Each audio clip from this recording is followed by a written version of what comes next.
Hello, I'd like to share some information with you today in regards to improving communication. Um, so there are some signs that come up or pop up when you are identifying that there is a need or a want to improve communication. Some of this information is partially provided by lifehack.org. Ineffective communication will cause partners to fire insults, possibly retreat from the situation and or even emotionally detach from the other person. There are some indicators when a person's struggling with their communication within their relationship. What are some of those signs? You're having trouble getting through to your partner. You talk about the same issues over and over without coming to an agreement or a common ground. You seem unable to have a decent conversation without it turning into an argument. Um, you fear bringing up certain topics. You don't want to talk meaningfully about anything any longer. So, what effective communication really means? The most common myth about communication in relationships is that since you talk with your partner and you share the same space a lot of the time, you automatically communicate. Communication, though, it's much more than talking and hearing what the other person is saying. It is paying attention, getting your point across clearly, understanding your partner, validating their perspective, and getting through to each other in a constructive way. So, what does effective communication um, kind of put the emphasis on? Um, Puts the emphasis on you and your partner addressing whatever the issue or concern is. When you communicate effectively, you are able to be soft on your partner and tough on the issues. So, what are the four T's of communication? This information is coming from Melissa Pulliam. Timing, first T. Is it a good time to bring this up, considering what else is going on in that present moment? Is it a good time for yourself or for the person to express their thoughts and their feelings? Um, and or is it a good time to actually say, hear me out right now? Tone is the second T. What is the tone in my voice? What is the tone in my body language? What is the tone in my heart? So it's kind of doing an emotional, mental, and physical check-in with oneself. Technique. Some questions are, am I remembering to start with a positive comment? Or starting off with the person's strength or my strength? Um, in communicating what I or you, the individual, feel the concern or issue is. And the other T, the fourth T, is truth. Is what I'm saying the truth that kind of lines up for me? So those are some things to be aware of. So how can you improve communication?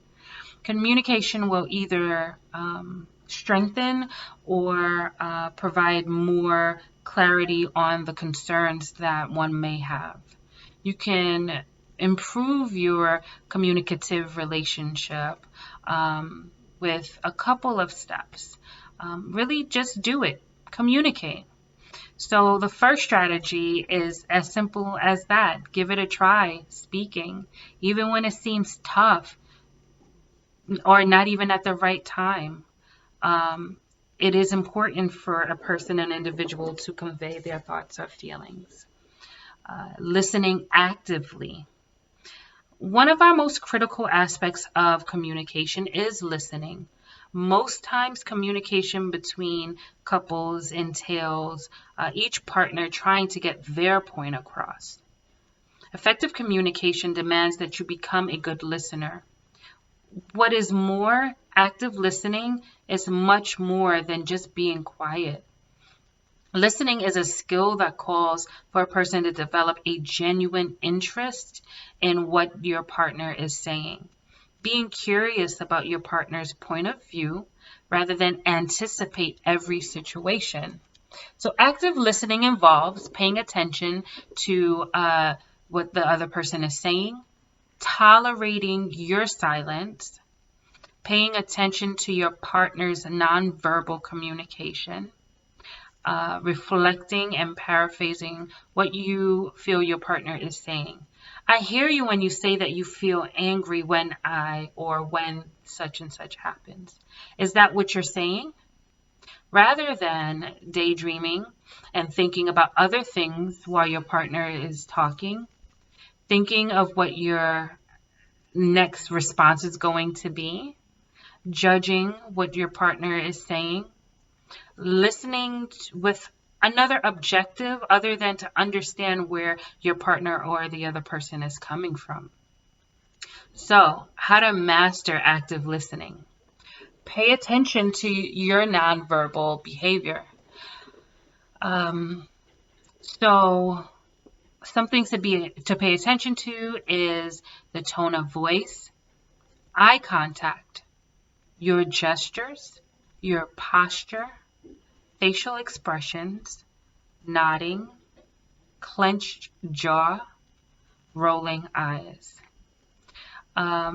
So there was a study that revealed that nonverbal communication accounts for about 55% of how you and your partner understand the message that you're trying to convey or to communicate. If you ignore the nonverbal communication or cues, you may not know that you are communicating messages of disgust, anger, distress, and your partner though may react to those nonverbal cues, if you will. Showing respect, even when upset. Being careful of the choice of wording that one uses. And instead of kind of shying away, maybe after kind of taking a break and regrouping, spending some quality time together, connectiveness and communication kind of go together. Having fun together brings you and your partner closer. The closer that you all are, the more that you are inclined to share your most inner thoughts and feelings. Being honest with one another. Great communication is anchored on honesty. Speak on and speak up when you're feeling, feelings of hurt, or if you disagree with your partner. Do not pretend to be happy when you're not. Honesty will help you and your partner resolve problems more effectively. Prioritizing your emotional intimacy.